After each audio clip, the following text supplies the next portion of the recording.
할렐루야. 6월 11일 수요일 말씀 묵상을 시작하겠습니다. 사도신경으로 우리의 신앙을 고백합니다. 나는 전능하신 아버지 하나님 천지의 창조주를 믿습니다. 나는 그의 유일하신 아들 우리 주 예수 그리스도를 믿습니다. 그는 성령으로 잉태되어 동정녀 마리아에게서 나시고 본디오 빌라도에게 고난을 받아 십자가에 못 박혀 죽으시고 장사된 지 사흘 만에 죽은 자 가운데서 다시 살아나셨으며 하늘에 오르시어 전능하신 아버지 하나님 우편에 앉아 계시다가 거기로부터 살아있는 자와 죽은 자를 심판하러 오십니다. 나는 성령을 믿으며 거룩한 공교회와 성도의 교제와 죄를 용서받는 것과 몸의 부활과 영생을 믿습니다. 아멘. 오늘 묵상할 시편은 시편 52편입니다. 시편 52편 제가 봉독하겠습니다. 포악한 자여 내가 어찌하여 악한 계획을 스스로 자랑하는가. 하나님의 인자심을 항상 있도다. 내 혀가 심한 악을 꾀하며 날카로운 삭도같이 간사를 행하는도다. 내가 선보다 악을 사랑하며 의를 말함보다 거짓을 사랑하는도다. 간사한 혀여 너는 남을 해치는 모든 말을 좋아하는도다. 그런즉 하나님이 영원히 너를 멸하시며 너를 붙잡아 내 장막에서 뽑아내며 살아있는 땅에서 내 뿌리를 빼시리로다. 의인이 보고 두려워하며 또 그를 비웃어 말하기를 이 사람은 하나님을 자기 힘으로 삼지 아니하고 오직 자기 재물의 풍부함을 의지하며 자기의 악으로 스스로 든든하게 하던 자라 하리로다. 그러나 나는 하나님의 집에 있는 푸른 감람나무 같으며 하나님의 인자하심을 영원히 의지하리로다. 주께서 이를 행하셨으므로 내가 영원히 주께 감사하고 주의 이름이 선하심으로 주의 성도 앞에서 내가 주의 이름을 사모하리이다. 아멘. 예, 할렐루야. 오늘 또 수요 말씀 묵상으로 함께합니다. 요즘 또 날씨가 굉장히 무덥습니다. 다음 주부터는 또 장마인지 비가 온다 하는데 이런 또 무더위에 또 우리 어른들은 건강 조심하셔야 될 것 같습니다. 오늘 말씀은 그 52편의 부제가 나와 있죠. 그 이방인 이제 에돔 사람인 도액이 다윗이 제사장 아비멜렉에게 숨었던 것을 일러 바친 이후에 사울 왕이 도액에게 명하여 그 제사장을 가문을 몰살시키라고 명령합니다. 그래서 그 제사장 가문이 다 도액의 칼에 죽고 나서 다윗이 이것을 듣고 비탄하며 쓴 시입니다. 사무엘상 21장 22장에 보면 다윗이 쫓겨다니다가 사울에게 쫓겨다니다가 이제 제사장 아비멜렉에게 이제 좀 피했는데 제사장은 이제 모르는 상태죠. 그래서 아니 왕의 신실한 신하인 당신이 어찌 이렇게 배고파하느냐. 그리고 무기도 없었거든요. 그랬더니 다윗이 내가 사울 왕의 비밀 명령을 지금 수행 중이다. 지금 나와 함께인 소년들이 먹을 것이 없는데 먹을 것을 좀 줄 수 있느냐. 그러니까 제사장이 이 성소 안에 제사장만 먹을 수 있는 진설병 외에는 없다. 그러면서 고민하다가 이 진설병은 이제 율법에 의하면 제사장들이 먹는 것이지만 배고파하는 다윗과 그 소년들에게 그 진설병을 또 나눠줍니다. 그리고 다윗이 여기 무기가 없느냐 그랬더니 마침 거기에 다윗이 젊었을 때, 그때도 이제 더 젊었을 때 골리앗을 물리치고 골리앗의 칼을 그곳에 두었는데 이것이 원래 당신이 골리앗을 죽인 그 칼 아니냐, 당신이 임자다 하고 골리앗의 칼을 가져갑니다. 그리고 이것을 에돔 사람 도액이 가만히 지켜보고 있다가 사울에게 가서 이릅니다. 이 에돔 사람은 이방인이죠. 에돔 족속은. 그런데 이미 사울 왕 때 그가 어느 정도의 높은 관직에 있었습니다. 그러니까 얼마나 그가 아첨에 발린 말로 사울 왕의 환심을 샀는지 알 수 있는데, 그가 이제 이 사건을 또 알려줌으로써 이제 더 크게, 쉽게 얘기하면 요즘 말로 하면 더 승승장구하고 승진하게 되는 계기가 됩니다. 왕이 찾는 다윗을 제사장 아비멜렉이 숨겨주고 먹을 것을 주었을 뿐만 아니라 무기도 주었다라는 거죠. 그래서 사울왕이 진노해서 도액에게 가서 그 제사장을 치라. 그래서 사무엘상 21장 22장에 보면 도액이 사울왕의 명을 받아서 가서 이 아비멜렉 제사장 가문에 남자들을 다 찾아서 죽입니다. 무려 85명을 찾아서 도륙합니다.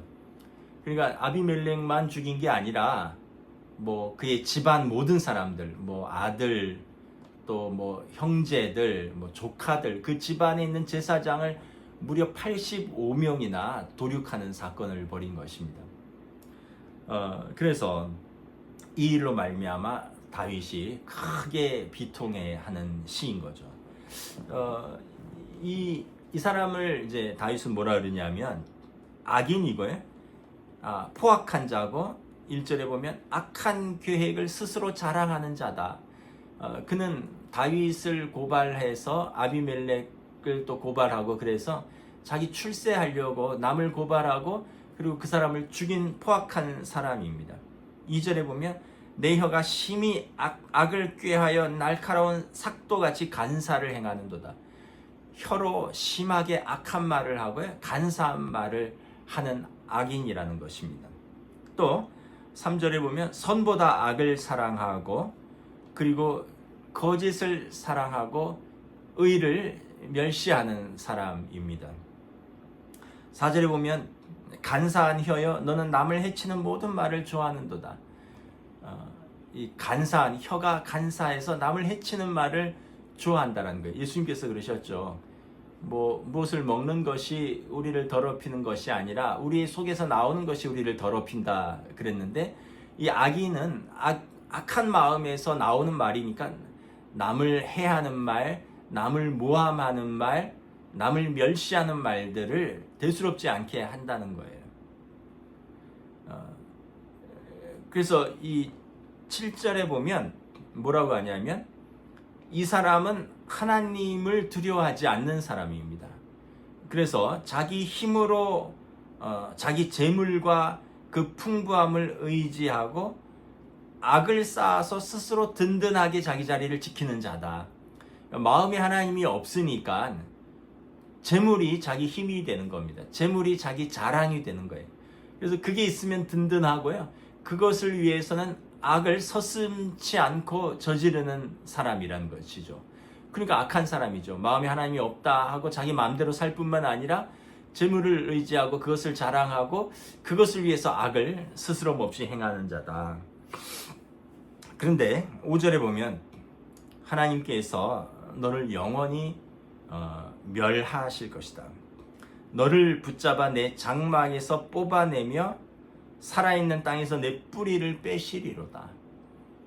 하나님께서 악인을 뿌리 뽑으실 것입니다. 심판의 날이 반드시 온다라는 것입니다. 그래서 의인은 이 악인의 형통함을 부러워하지 않는 거죠. 악인 때문에 고통당하지만 여전히 하나님을 신뢰하는 자입니다. 왜냐하면 하나님은 공의의 하나님이시고 반드시 심판하실 것이기 때문에 그렇습니다.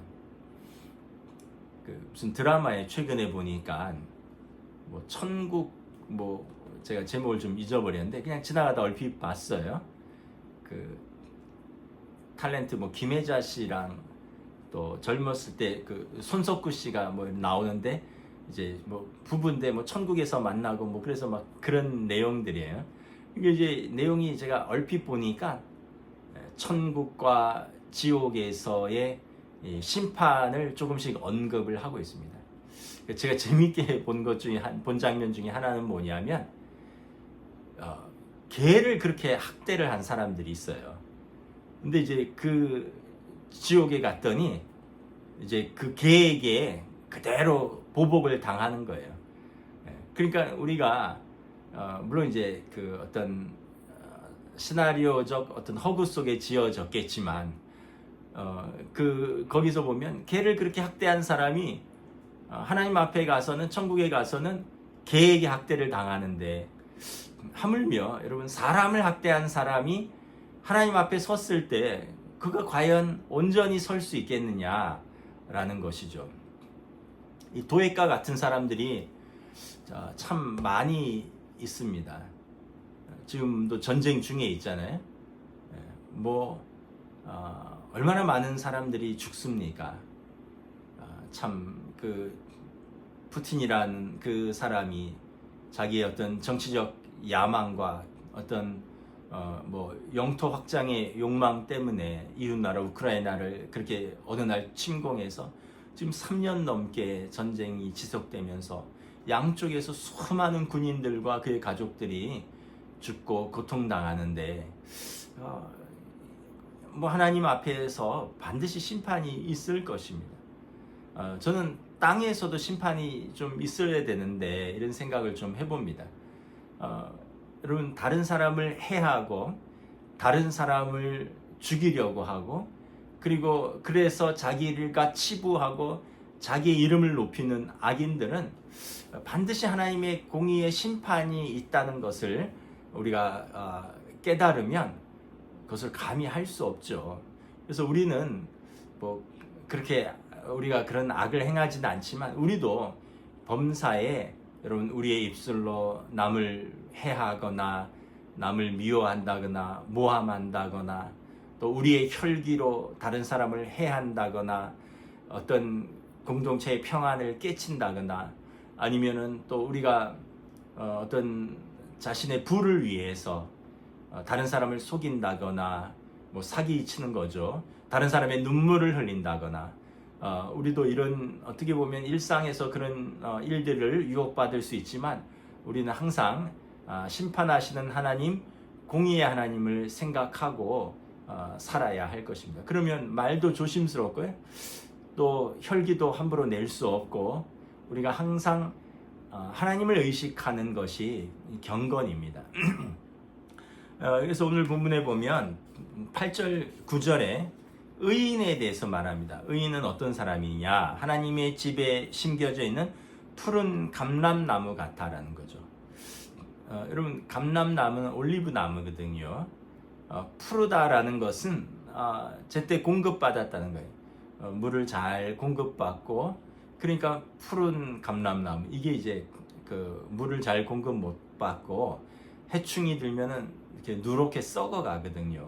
근데 푸른 감람나무는 이제 잘 자라고 있고 충분한 공급을 받는데 어디 심겨져 있냐면 하나님의 집에 심겨져 있습니다. 그러니까 의인의 삶이 그렇다는 거예요. 하나님의 집에 심겨진 푸른 감람나무 같아서 오늘 본문에 보면 하나님의 인자하심을 영원히 의지하는 사람입니다. 그리고 또 9절에 보면 악인은 자기가 다 행했다 그러고 이제 그것을 위해서 수단 방법을 가리지 않지만 의인은 주께서 이를 행하셨습니다 라고 고백하고 주님께 감사하고 그래서 주의 이름의 선하심과 또 주의 성도 앞에서 내가 주의 이름을 사모하나이다 높이고 칭송한다라는 거예요. 그러니까 악인의 마지막은 자취 없이 소멸하는 것이고 의인의 마지막은 푸른 소나무 같이 하나님의 집에 심기어져서 하나님께 감사와 찬송이 가득한 삶을 살게 되는 것입니다. 그 사울왕의 말로와 다윗왕의 말로를 아시죠? 도액을 시켜서 제사장 가문을 멸절시키라고 한 물론 이제 이 도액도 비참한 죽음을 나중에 맞이합니다만 사울왕도 어떻습니까? 비참한 죽음을 맞이하죠. 블레셋과의 전투에서 세 아들과 동시에 전사하고 대적 블레셋이 사울과 그 왕자들의 목을 치고 시신을 벽에다 못 박아 놓습니다. 그러니까 다른 사람의 참 목을 치고 다른 사람의 피를 흘리고 다른 사람의 가슴에 못을 박았던 그 사울이 자기의 마지막에 아주 비참한 최후를 맞이하는 것을 바라봅니다. 반면에 다윗 왕은 어떻습니까? 하나님께서 다윗과 언약을 세우시죠. 내가 내 집을 세워주겠다. 다윗이 하나님, 제가 무엇이기에 주께서 내 집을 돌보시나이까? 하나님께서는 다윗의 그 선한 마음, 하나님을 경외하는 마음, 그리고 하나님의 뜻에 순종하려는 마음, 그리고 자기에게 주신 사람들을 충성스럽게 사랑하는 마음을 하나님께서 귀히 보시고 그와 메시아 언약을 세우시는 것을 바라봅니다. 하나님의 집에 심겨진 푸른 감람나무 같은 삶을 다윗 왕이 사는 것이죠. 말씀을 마치겠습니다. 모든 것은 우리의 선택입니다. 우리가 어떤 말을 하는 것 다 내 선택이에요. 그 말을 할 수도 있고 안 할 수도 있는 건 내 선택입니다. 그 일을 할 수도 있고 안 할 수 있는 건 내 선택입니다. 내가 악을 행할 수도 있고 선을 행할 수도 있는 것, 전적인 나의 선택입니다. 하나님 우리에게 자유의지를 주셨습니다. 우리는 그 선택의 순간에 0.001초라도 하나님의 뜻이 어디에 있는가를 생각하면서 말하고 행동한다면 우리가 악인의 길에서 벗어나서 성령의 인도함을 따라 의인의 길을 조금씩 걸어갈 수 있으리라고 믿습니다. 오늘도 이러한 복된 하루 되시기를 우리 주님의 이름으로 축복합니다. 기도하겠습니다. 하나님 은혜를 감사합니다. 에돔 사람 도액이 제사장 아비멜렉이 다윗 왕을 먹이고 무기를 준 것에 대해서 사울 왕에게 고발하고, 그리고 사울 왕이 명을 받아 제사장 아비멜렉의 집에 제사장 사람들 85명을 도륙한 이 사건 앞에서 다윗 왕이 심히 비탄해하며 지은 시입니다. 간사한 입술, 칼과 같은 그 악한 행위들, 그리고 하나님을 마음에 두지 않고 자신이 자랑하는 재물과 힘을 의지하고 그것을 위해서 무엇이든지 하는 이 사람은 악인이고 하나님께서 뿌리 뽑을 것이라는 것을 믿고, 비록 지금은 다윗이 쫓겨다니고 또 약자 같지만 공의의 하나님께서 반드시 악인을 심판하시고 의인을 상 주실 것을 믿기 때문에 다윗은 오늘도 하나님의 집 위에 심겨진 푸른 감람나무처럼 모든 것을 여호와께 감사하며 하나님과 사람들 앞에서 하나님을 찬송하는 믿음의 삶, 의인의 삶을 포기하지 않는 모습을 보여줍니다. 우리도 참으로 어느 시인의 말처럼 삶이 우리를 속인다 하여도 우리가 낙심하지 아니하고, 하나님의 말씀은 영원히 살아있는 진리의 등불이니 우리가 말씀에 순종하며 성령님의 인도하심을 따라 오늘도 믿음의 삶을 뚜벅뚜벅 걸어갈 수 있도록 성령님 인도하여 주시옵소서. 감사를 드리오며 우리 주 예수 그리스도 이름으로 기도드리옵나이다. 아멘. 말씀을 마쳤습니다. 또 무더위 가운데 평안하시고 또 남은 3일간 승리하시기를 축복합니다.